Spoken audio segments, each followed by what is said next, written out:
Aujourd'hui, donc pour notre quatrième petite capsule, on va parler des vacances en confinement. En fait, Isabelle et Roselyne ont beaucoup travaillé sur le sujet. Elles ont interrogé plusieurs personnes. On a reçu plusieurs témoignages. Et les histoires sont vraisemblablement très, très variées. Il y en a pour qui, finalement, ça a très bien marché. Et il y en a pour qui ça a été extrêmement difficile. Et donc, Roselyne et Isabelle vont nous parler un petit peu de ça. Donc, je vais leur passer la parole pour parler des vacances pendant ce confinement ou des vacances en confinement. Voilà. Roselyne, il faut que tu te démutes. Voilà. Ok, bon, alors, bonjour tout le monde. Je suis Roselyne de Muson, donc membre du réseau Main dans la main. Et pour moi, la situation n'était pas très compliquée. En fait, avec mon mari, nous n'avons plus d'activité professionnelle. Donc, on a assez vite accepté cette situation pour changer nos plans. Par contre, j'ai discuté avec Marie, qui pour elle, ça a été et c'est encore extrêmement difficile. En effet, Marie est mère de 4 enfants, donc c'est une famille nombreuse, entre 9 ans et 18 ans, je crois. Donc majorité de teenagers, avec tout ce que cela implique. Et ils sont ici à San Francisco avec un visa. C'est-à-dire que s'ils rentrent en France pour les vacances, ils ne peuvent plus actuellement, ils ne peuvent pas revenir aux États-Unis. Donc, les parents ont décidé de ne pas aller en France. Et pour cette famille, ce changement de plan est extrêmement difficile. Et elle m'a même dit, cette situation est violente et très frustrante. Alors, elle a expliqué cette frustration par quelques adjectifs et quelques qualités, si je puis dire. C'est d'abord une perte de contrôle dont dont ils n'ont absolument pas l'habitude. Effectivement, quand on a envie d'aller en France, on achète un billet et puis on part en France. Cette perte de liberté et d'aller et venir entre les deux pays lui ont fait prendre conscience aussi de la distance. La Californie est très loin de la France. S'il arrive quelque chose en France, on ne peut pas être là en quelques heures pour soutenir la famille française. Donc, c'est aussi une souffrance des deux côtés. Du côté de la famille ici, les teenagers se faisaient une joie de retrouver leurs cousins en France, de retrouver la famille française. Mais du côté français, c'est pareil, les grands-parents regrettent énormément et ont beaucoup de mal à accepter qu'ils ne vont pas voir leurs enfants et leurs petits-enfants cet été. Donc, c'est une souffrance aussi à gérer des deux côtés. Et puis, bien sûr, c'est l'inconnu, c'est l'incertitude qui peut être extrêmement anxiogène. Et actuellement, pour Marie, c'est vraiment la difficulté de créer, de construire un projet. Alors, on a essayé de discuter un petit peu qu'est-ce que ça voulait dire vacances en fait. Pourquoi est-ce qu'il y a cette difficulté de construire un projet, de changer de plan. Qu'est-ce que c'est que les vacances exactement? Alors, les vacances, Marie m'a donné quelques éléments tout à fait appropriés. C'est le changement de rythme, c'est la détente, c'est on se retrouve en famille, on est heureux de se retrouver ensemble. C'est aussi de faire des soirées, des fêtes, on peut aller ailleurs. Les vacances, c'est aussi la récompense du travail de l'année. Et puis moi, je rajouterais que pour les enfants, pour les Français expatriés, les vacances, c'est bien sûr le retour aux sources, c'est retrouver les siens. Et quand on a des enfants particulièrement, enfin, il faut nourrir les liens familiaux, les liens avec la famille française pour pas perdre ses racines. Et puis aussi, c'est un moment d'immersion pour le langage français. Euh, Nous, par exemple, nos enfants étaient dans des écoles locales, c'est-à-dire que ils n'avaient absolument aucun apport français à l'école. Et donc, ce passage en France permettait de vraiment améliorer le français. Cette immersion dans le français, dans le français courant, permettait de se remettre un petit peu à jour avec la langue française, et c'est extrêmement important pour garder ce langage. Et donc tout ça, cette année, ça ne va pas avoir lieu. Et donc, Marie m'a dit textuellement, eh bien, il faut faire le deuil de ces vacances-là. Alors, le deuil, qu'est-ce que c'est? Et je voudrais ici, très rapidement, parce que je ne vais pas tenir le crachoir pendant tout ce rendez-vous, mais je vais simplement rappeler rapidement les étapes du deuil suivant le modèle d'Elisabeth Kubler-Ross, ces émotions par lesquelles nous passons en cas de deuil, en cas de perte, mais aussi en cas de tout changement. Quelquefois, ça passe complètement inaperçu et inconsciemment, mais on a toujours ces étapes, c'est-à-dire la première étape, c'est le déni, la deuxième étape, c'est la colère, la troisième, la tristesse, et puis on va remonter vers l'acceptation et la sérénité. Et donc, bien sûr, ces étapes ne sont absolument pas linéaires. Chacun a son propre rythme pour ces étapes, mais on va remarquer que les trois premières étapes, c'est-à-dire le déni, la colère et la tristesse, sont ancrées dans le passé. Et donc là, c'est les vacances qu'on a toujours connues, le modèle qu'on a connu. Et puis, on va toucher le fond, la tristesse va nous faire toucher le fond. Tristesse, on peut élargir en disant peut-être la dépression ou la déprime, va nous faire donner un grand coup et de façon à pouvoir remonter vers l'acceptation. Et là, la base va être reconstruire. Donc, on va profiter de cette acceptation et de cette sérénité pour réinventer le modèle. Donc, le modèle des vacances qu'on a connu jusque-là, on est obligé de lâcher prise sur ce modèle-là pour pouvoir réinventer un autre modèle, profiter peut-être de ce qui est autour de nous, recréer des liens avec la famille française de façon à vraiment continuer à pouvoir nourrir le lien familial, trouver d'autres idées pour vraiment être en sérénité dans ce nouveau modèle de vacances. Avant de laisser la parole à Isabelle, qui a d'autres témoignages à partager, je voudrais juste signaler que le réseau Main dans la main a offert un webinar sur le deuil et que vous pouvez trouver ce webinar beaucoup plus complet que ce que je viens de partager avec vous sur le sujet du deuil sur notre website réseaumaindanslamain.com. Et là, le webinar est vraiment sur le sujet du deuil très complet et très intéressant. Voilà, je voudrais laisser la parole maintenant à Isabelle qui va nous partager une autre facette de ces vacances hors normes.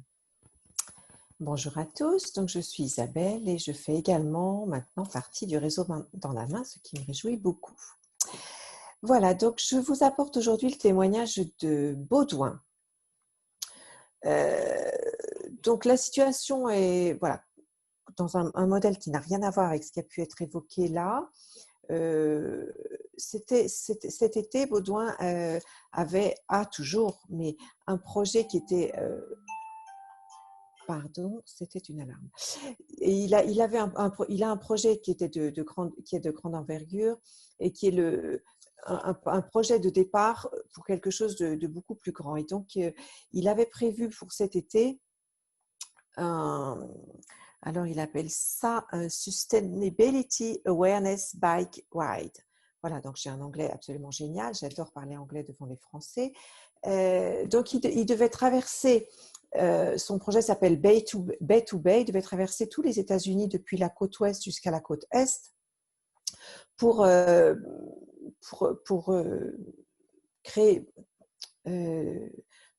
voilà, de la reconnaissance sur un projet Agir pour la planète, rétracteur impliqué de l'écologie et du développement durable. Ce projet était donc de grande envergure et il impliquait un ami qui devait venir d'Europe et ce projet devait se faire sur un vélo électrique, un tandem électrique qui devait arriver d'Allemagne. Et donc, tout ça, dans la situation sanitaire et du confinement, a dû avoir des modifications. Donc, ce qui m'a partagé en termes d'émotions et d'étapes telles qu'a pu les évoquer Roselyne, c'est que, voilà, il m'a évoqué qu'il est passé par des informations de stress par rapport aux changements qui étaient impératifs, par rapport à toutes les incertitudes qui se profilaient dans son projet et des phases de découragement. Et puis après ça, avec, voilà, parce que comme dit Roselyne, les étapes ne sont pas non plus linéaires, il a senti qu'il fallait lâcher prise pour créer quelque chose d'un peu différent. Et donc, c'est ce qu'il a appelé son plan B. Et donc, le plan B aujourd'hui fait que le projet qui était de grande envergure géographique est réduit géographiquement. Il est réduit dans le temps. Il devait durer 2 mois, il va durer 3 semaines. Il est modifié dans ses acteurs parce qu'au lieu que son ami vienne d'Europe, ce qui n'est pas possible, il va faire ce projet avec un fils jeune adulte. Il ne peut pas utiliser un vélo qui vient d'Europe spécialement conçu. Voilà, donc ils vont utiliser leur propre vélo électrique. Ils vont quand même pouvoir utiliser du matériel qui vient d'un sponsor et qui est un chargeur solaire, puisque c'était le projet de base. Et au lieu de partir à deux, un petit peu à l'aventure de point en point en fonction des entreprises et des associations qui pouvaient les accueillir pour valider leur situation, leurs propositions innovantes et mettre de l'éclaircissement dans tous ces projets, eh bien, ils vont être accompagnés par l'épouse de Baudouin qui va conduire un camping-car et qui va pouvoir les suivre de point en point pour assurer la logistique qui est absolument incertaine. Donc voilà un petit peu rapidement un autre témoignage d'un projet. Ce n'était pas des vacances ordinaires, mais c'était un projet justement extraordinaire qui doit prendre des dimensions réduite, modifiée, due à la situation actuelle. Roselyne, je te laisse à nouveau la parole. Je veux juste redire que si jamais il y a des gens qui veulent prendre la parole, ils peuvent mettre un petit mot dans le chat. Et sinon, effectivement, Roselyne, elle a un autre témoignage à nous faire passer. Oui, merci Isabelle. Donc, on voit qu'effectivement, les plans changent et donc plus ou moins vite, on arrive à changer les plans. Et là, j'ai un témoignage d'Élodie qui a 2 petites filles de 5 ans et 7 ans. Donc, c'est un autre modèle que les teenagers. Et Élodie est très, très positive, est toujours, va toujours vraiment de l'avant. Et donc, sa famille, avec son mari et ses petites filles, avait plusieurs plans de vacances. Le premier, c'était partir au soleil en avril, et le deuxième, c'était la France cet été. Donc, ces 2 projets ont été évidemment n'ont pas pu avoir lieu, mais très vite, Élodie et son mari ont développé un plan B. Donc, les vacances au soleil sont repoussées en novembre, si possible, et les vacances de France sont complètement, pour le moment, annulées. On verra peut-être l'année prochaine. Mais par contre, ils ont développé, ils ont développé un confort de vie pour donner quand même un petit air de vacances. Donc, ils ont aménagé le jardin pour se sentir en vacances avec une petite piscine dans le jardin pour les filles. Ils ont investi dans des vélos qu'ils pensaient, ils pensaient investir dans les vélos beaucoup plus tard, mais bon, pourquoi pas le faire tout de suite, comme ça, ils ont des vélos pour les filles. Euh, euh, Élodie m'a dit que dans les horaires, elle était très stricte pendant l'année scolaire. Là, ben, les horaires sont beaucoup plus souples. Ils partent en balade et en pique-nique à la plage. Enfin, elle a trouvé avec son mari un moyen d'accepter ses vacances et de faire quand même la vie qui continue complètement pour casser quand même le rythme de l'année scolaire. Et donc, elle pense que chaque situation a un côté positif et elle a demandé un petit peu à sa fille quel était son ressenti, sa fille de 7 ans. Et sa fille a exprimé de façon très touchante ce qu'elle vivait en ce moment.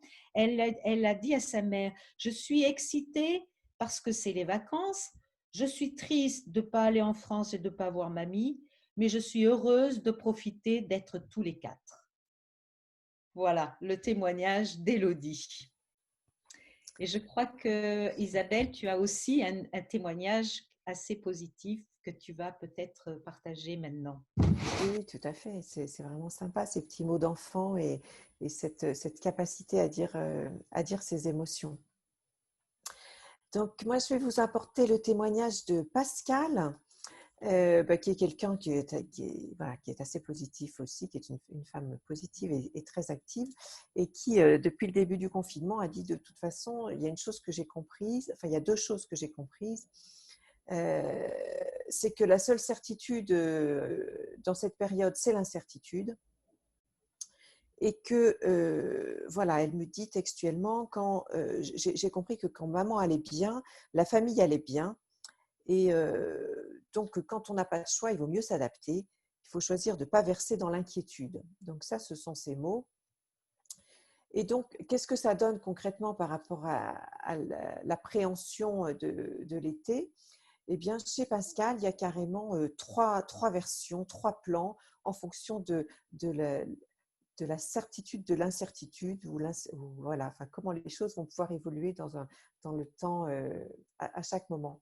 Donc, leur plan A, en fonction de la réouverture possible des frontières, le plan A, dès que ce sera, enfin, selon la négociation avec le temps, eh bien, ce sera toujours de rentrer en France parce que c'est ce qu'ils souhaitent pour leur été et voilà, ils seront ravis de pouvoir faire ça.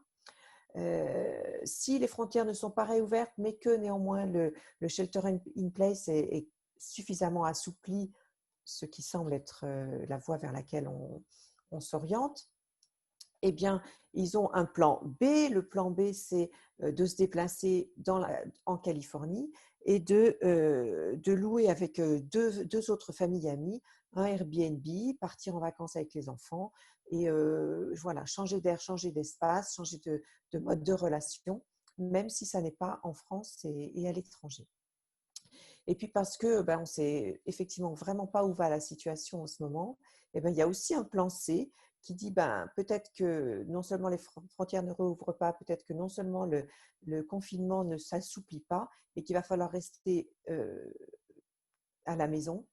Alors on va prendre les choses comme elles sont, on va on va améliorer la situation du jardin, on va organiser des sorties avec les enfants et des démarches régulières et on va trouver des solutions pour aborder le présent tel qu'il se présente. Voilà. Donc ça, c'était un autre témoignage voilà, qui arrive à prendre ses appuis dans la réalité de l'instant, la réalité du présent. Merci. Et en accueillant absolument l'incertitude qui est une de nos composantes principales en ce moment. Tout à fait. Mais merci beaucoup Roselyne et Isabelle. Je ne sais pas s'il y en a qui souhaitent poser des questions, participer, dans les gens qui sont présents là. On arrive à la fin de notre petite capsule. Et on voulait surtout vous remercier toutes les personnes qui ont participé, vous dire aussi que nous enregistrons ces capsules, donc après nous les mettons sur notre site internet, donc vous pouvez les réécouter, les faire passer à vos amis. Surtout, n'hésitez pas, là c'est la dernière, donc on avait fait 4 webinaires au début du confinement, là on a fait ces 4 petites capsules, donc moins longues, mais n'hésitez pas, si vous avez des idées, si vous voulez qu'on couvre certains sujets, si vous avez envie de partager avec nous, vous avez envie qu'on aborde certaines choses, on va continuer un petit peu ces tables rondes virtuelles.